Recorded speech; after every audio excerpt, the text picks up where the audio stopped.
Mas antes de entrarmos no conteúdo propriamente dito, quero deixar aqui indicações de 2 livros onde nós usamos para confeccionar essa aula como livros-texto, né? E, logicamente, usamos também esses 2 livros como livro-texto para confeccionar o nosso artigo do site, na verdade, os nossos 3 artigos do site sobre sistemas lineares, que estão linkados na descrição e que podem ajudar vocês a se aprofundar um pouco mais nos temas dessa aula. Primeiro, Álgebra Linear, do Alfredo Stembruch e Paulo Winterli, e também o homônimo dele, né, o Álgebra Linear, do Boldrini, Costa, Figueiredo e Welzer. Tá bom? Então chega de papo e vamos falar sobre sistemas lineares. A regra de Cramer foi desenvolvida pelo matemático Gabriel Cramer na década de 1750. Gabriel Cramer trabalhou em análise e determinantes, sendo mais conhecida por essa sua fórmula para resolver equações simultâneas. Tá bom? Como que vai funcionar? Dado esse sistema... Opa, aqui é N, tá? Desculpa. Um erro de digitação aqui no sistema. Bom, dado um sistema de ordem N, né, posso escrever a matriz dos coeficientes, como eu tinha feito anteriormente. E para cada matriz, eu posso vir aqui e fazer o seguinte. Eu vou escrever uma matriz ΔK. O que vai ser essa matriz? Eu vou pegar a coluna K e vou substituir pela matriz dos termos independentes. Então, a ΔI vai ser tirar a primeira coluna e colocar esses termos independentes no lugar. A ΔI vai ser tirar a segunda coluna e colocar esses termos no lugar. A ΔN vai ser pegar a última coluna, tirar ela e colocar esses termos independentes no lugar. Ok? E isso eu vou fazer para todas as colunas. Ótimo. Vou calcular cada determinante de cada uma dessas matrizes ΔK. A minha solução do sistema vai ser a seguinte. A x1 vai ser determinante de ΔI dividido pelo determinante da matriz A. A matriz A é a matriz dos coeficientes do seu sistema, aquela matriz A da forma matricial que a gente viu nos slides anteriores. Bom, a variável x2, a solução dela vai ser o determinante de ΔI dividido pelo determinante de A. x3, determinante de ΔI dividido pelo determinante de A. E assim até o xn, que vai ser o determinante de ΔN dividido por A. Ou seja, ele relacionou a solução do sistema com a razão dos determinantes dessas matrizes ΔK com o determinante da matriz A, da matriz dos coeficientes. Tá bom? Matematicamente é um resultado muito bonito e elegante, mas que tem os seus problemas. Antes da gente falar sobre isso, vamos resolver esse sistema linear que está aí, 3 por 3. Né? Então a matriz dos coeficientes é essa aqui, ó, 2 menos 1 e 2, 4, 1 e 2, 8 menos 1 e 1. Perceba que você tem os coeficientes de cada equação dado em linha. Tá? Além disso, o determinante dessa matriz é 18. Bom, isso diz para mim que esse sistema é um sistema possível e determinado. Ele é um SPD. Tá bom? Vamos lá, vamos encontrar aqui as matrizes auxiliares. Então, a ΔI, então perceba que eu tenho 3 colunas. Então, eu vou ter, por consequência, 3 variáveis, né? Então, eu vou ter 3 matrizes delta. A ΔI, a ΔI e a ΔI.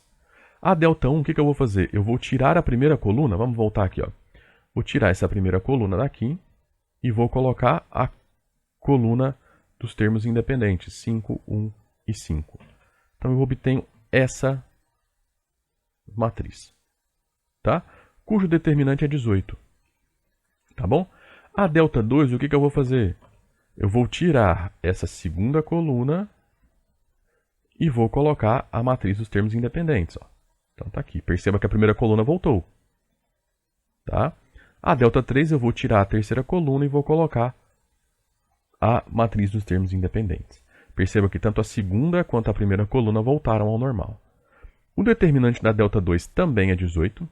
E o determinante da ΔI é menos 36. Então, como que eu vou encontrar a solução desse sistema? Então, com isso, nós teremos essa relação. Ó. X determinante de ΔI sobre o determinante de ΔA. Então, coloquei todos eles aqui ao lado para você lembrar.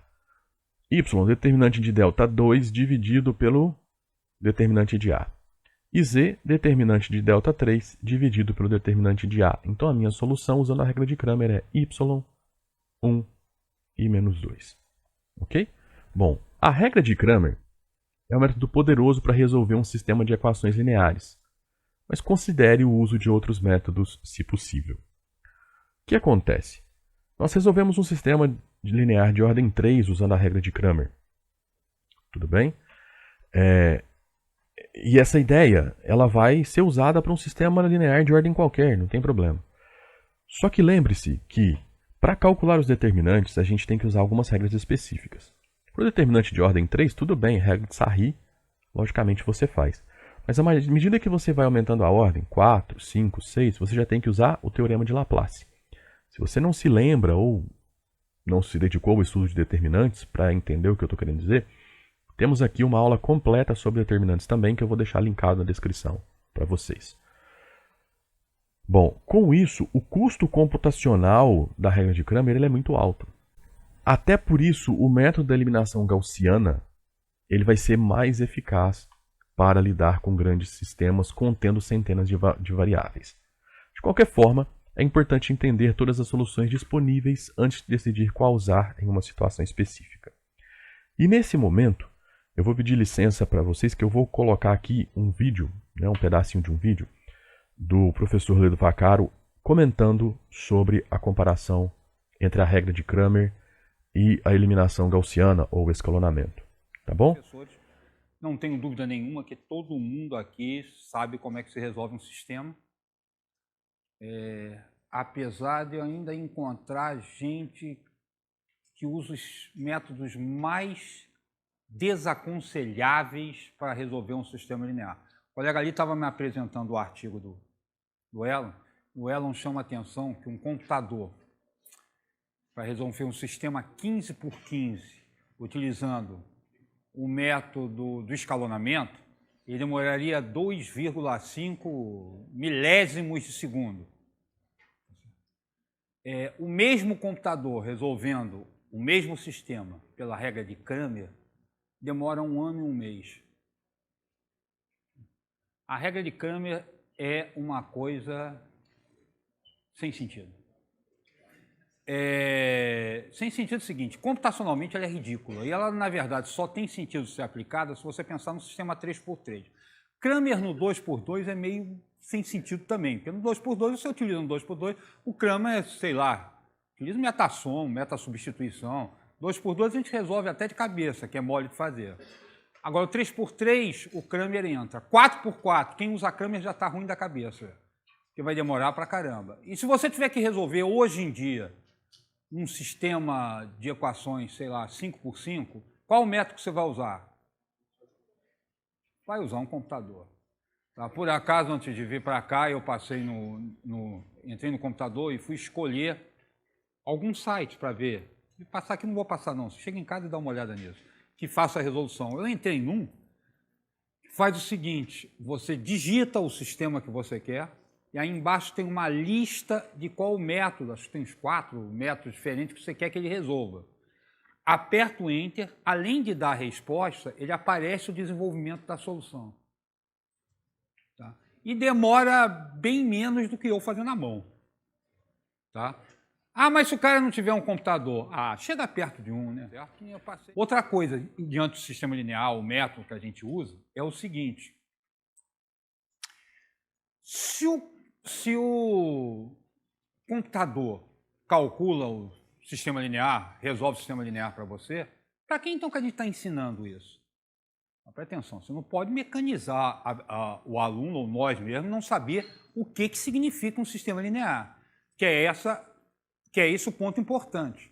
Tá? Qual o processo de solução? Tá? Até você pode mostrar como o computador acaba funcionando o algoritmo dele. Tá? E o que é um sistema linear? O que significa resolver um sistema linear? Outra coisa que eu fujo, eu adoro do sistema linear, eu adoro escalonamento. Por que eu adoro escalonamento? Que é o que eu vou pensar em a gente discutir um pouquinho. Eu gosto de escalonamento porque no escalonamento você tem que tomar decisões de otimização. Ele não tem um algoritmo. Você pode até criar. Se você pensar em computador, Você cria um algoritmo passo a passo de como é que fazer o escalonamento. Tá? Pode trabalhar com decimal, então aí vai ser fácil. Mas para fugir de decimal e de fração, você vai tomando decisão de trocar a posição de equações para facilitar a solução do seu sistema, do sistema que você está abordando. Você toma decisões de otimização de cálculo que você vai fazer para resolver um sistema. Isso é ótimo. Ótimo porque, para mim, isso é uma das funções importantes da matemática. Tá? Tomar decisões de soluções, das melhores soluções, de que forma você pode fazer, quais os caminhos que você pode seguir. E a regra de Cramer me lembra muito a equação do segundo grau. Qualquer pessoa que não seja chegada à matemática, qualquer forma de dizer, mas que passou pela escola, uma coisa ele se lembra, da equação do segundo grau. Porque a equação do segundo grau, ela acaba sendo dada na oitava série com uma receita de bolo. Separa A, B, C, pega a fórmula menos B mais 1 raiz quadrada de B ao quadrado, separa o delta, B ao quadrado menos 4, substitui o B, ele faz uma sequência que não tem que pensar em nada. Ele obedece uma sequência de passos e chega à solução. De forma geral, a regra de Cramer funciona da mesma forma. Você dá uma sequência de passos, tá? E sem precisar tomar qualquer decisão, você chega à solução. Tá? Isso, para mim, é o pecado matemático. Primeiro, reduz a matemática a uma receita de bolo. Tá? E, malandro, algo que não precise pensar, que não precise tomar decisão, aí parte para o contador mesmo, porque ele já tomou as decisões para você, no mundo de hoje. Tá? Aí o Cramer tem isso como vantagem. Tem isso como grande desvantagem. O escalonamento, tomar decisões, poder trabalhar com mais de 3 equações no sistema 3x3, tá? Ele tem uma série de vantagens. Tá? E claro... Então era isso. Espero que você tenha gostado da nossa aula sobre sistemas lineares. Se você gostou, eu peço que você apoie o nosso projeto. Como? Curtindo essa aula, compartilhando com seus colegas, se inscrevendo no nosso canal. Isso é muito importante para nós, para o nosso crescimento. Se você quiser apoiar ainda mais, faça um Pix para nós. A chave Pix está aí. Tá? Na descrição você encontra todos os links para os artigos do site usados nessa aula, listas de exercícios resolvidos, bem como os livros usados para confeccionar esses artigos e esta aula, nossas aulas auxiliares sobre matrizes para que você entenda tudo o que está aqui. Tudo bem? Então era isso. Até a próxima aula. Abraços. Então era isso que eu tinha para falar com vocês hoje. Gostou dessa nossa aula? Se gostou, então apoie o nosso projeto se essa aula te ajudou. Como? Curtindo essa aula, compartilhando com seus colegas, se inscrevendo no nosso canal. São 3 coisas que você pode fazer gratuitamente que nos ajudam muito a crescer. E se você quiser apoiar ainda mais o meu trabalho, você pode fazer um Pix. Né? A chave Pix está aí, está também na descrição. No mesmo lugar, né, na descrição, você encontra todos os links para os artigos ou vídeos, né, os artigos do site ou vídeos do canal, usados nessa aula. Tá? Então estão tudo lá, bem como os 2 livros que eu indiquei no início da aula. Tá bom? Então era isso. Abraços. Nos vemos na próxima aula.